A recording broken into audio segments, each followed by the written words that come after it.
Dámy a páni, a hlavne možno aj milí diváci, že Slovensko je na úpadku. Treba povedať, že Slovensko je naďalej na úpadku. Nepodarilo sa nám pozastaviť alebo zastaviť tento úpadok. Je to aj preto, že zlyhávame v strategickom riadení štátu a je to aj preto, že nemáme cieľ, kde chceme vidieť našu krajinu v roku 2040 alebo v roku 2050. Veľká časť mladých ľudí nám uteka do zahraničia, utekajú nám do zahraničia mozgy, nevracajú sa späť na Slovensko a na Slovensku, na slovenskom trhu práce nám dnes chýba už bezmála 200 000 ľudí, ktorí by mohli začať pracovať, tak povediať, zajtra.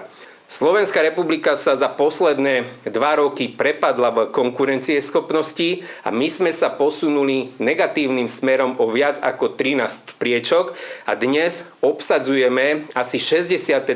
miesto z hľadiska 69 posudzovaných ekonomík sveta a to hovorím o 69 ekonomikách, ktoré nie sú Burundi, nie sú ani iné menšie africké štáty, sú to vyspelé ekonomiky Európy či sveta. My v rámci našej kontroly zisťujeme, že legislatívny chaos, to legislatívne peklo, džungla, ktorá tu je, 60 zákonov, ktoré sú v skrátenom legislatívnom konaní, vytvárajú právnu neistotu a moje kolegyne kontrolóri častokrát konštatujú v protokoloch z kontrol, že mnohé subjekty ešte nestihli implementovať nový zákon a už museli začať pripravovať nové interné pravidlá, pretože parlament v priebehu niekoľkých mesiacov zákon novelizoval 2-krát alebo 3-krát a to ešte v skrátenom legislatívnom konaní. A my to konštatujeme nie prvýkrát, že ako keby niekto úmyselne v tomto štáte ochromil všetky systémy vnútornej kontroly.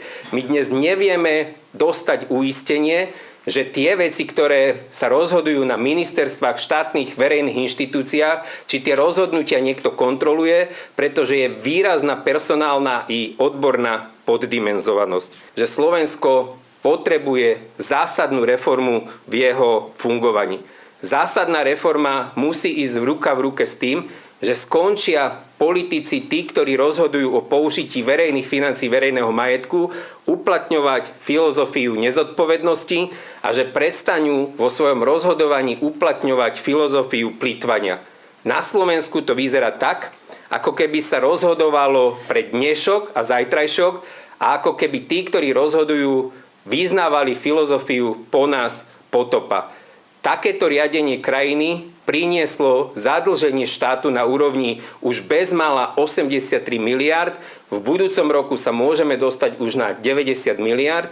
A aby diváci si vedeli predstaviť, čo tieto čísla znamenajú, tak každý občan Slovenska, aj ten senior, aj to novonarodené dieťa, má vďaka zlým rozhodnutiam štátu na svojich pleciach už batvoch, v ktorom sa nachádza dlh na úrovni viac ako 16 500 eur. Budúci rok to už musí byť 17 000. Ak si vezmeme priemernú trojčlennú slovenskú domácnosť, tak tento dlh by každá rodina vedela zajtra premeniť na jedno kvalitné elektroauto, ktoré by slúžilo pre domácnosť. Štát je v úpadku aj preto, že sa nespráva zodpovedne, ako sa správa každý občan, lebo ak by sa občania domácnosti, rodiny správali tak, ako sa správa štát, tak už dávno sa rodiny dostanú do konkurzu, už dávno každá rodina na Slovensku vyhlási osobný alebo rodinný bankrot. Tretí významný problém sú regionálne rozdiely. My sme vstupom do Európskej únie v roku 2004 chceli využiť európsku finančnú pomoc bezmála 30 miliard eur, aby sme znížili rozdiely medzi regiónmi, aby sme zlepšili sociálno-ekonomickú situáciu najmä na východnom a strednom Slovensku. Dnes je situácia taká po 20 rokoch, že sme sa neposunuli dopredu, ale cúvame.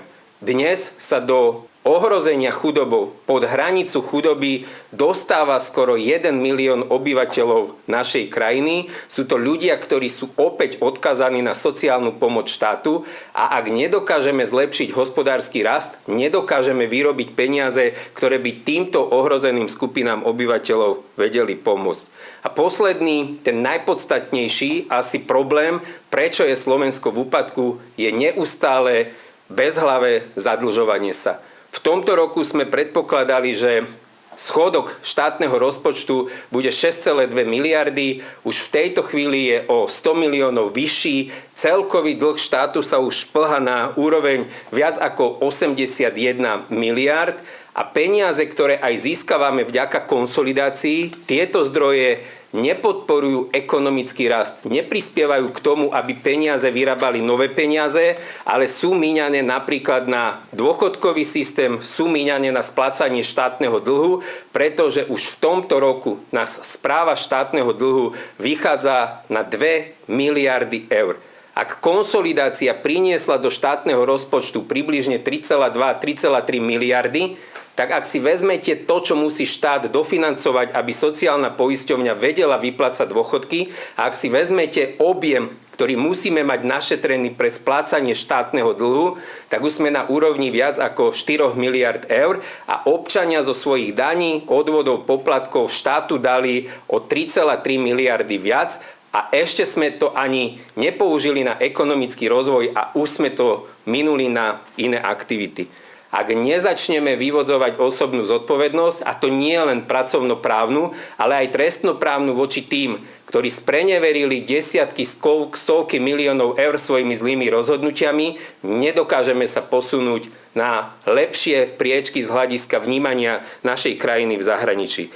My v tomto roku čoraz viac zažívame to, že nás zastrašujú kontrolované subjekty cez náhubkové žaloby, že moji kolegovia kontrolóri sú vystavovaní neprimeranému tlaku, ataku zo strany kontrolovaných subjektov tým, že sa im vyhrážajú trestnoprávnou zodpovednosťou, že oproti kontrolórom, kontrolórkam stoja dobre zaplatené právne kancelárie, ktorých si štátne inštitúcie platia zo štátneho rozpočtu, aby blokovali výkon nezávislej kontroly. A čo je úplne najpodstatnejšie, a to chcem jasne na tejto konferencii povedať, ani ja, ani moji kolegovia, ale ani kontrolóri, kontrolórky NKÚ sa nezastrašíme a nebudeme tancovať tak, ako si to želajú mnohí trolovia v sociálnom priestore, ktorí lobujú a prezentujú záujmy lobistických skupín, ktoré žijú a ktoré, použijem expresívne slovo, parazitujú na verejných európskych zdrojoch, ktoré majú slúžiť občanom, nie ich ziskom. Toľko, dámy a páni, toľko, vážení diváci, z mojej strany.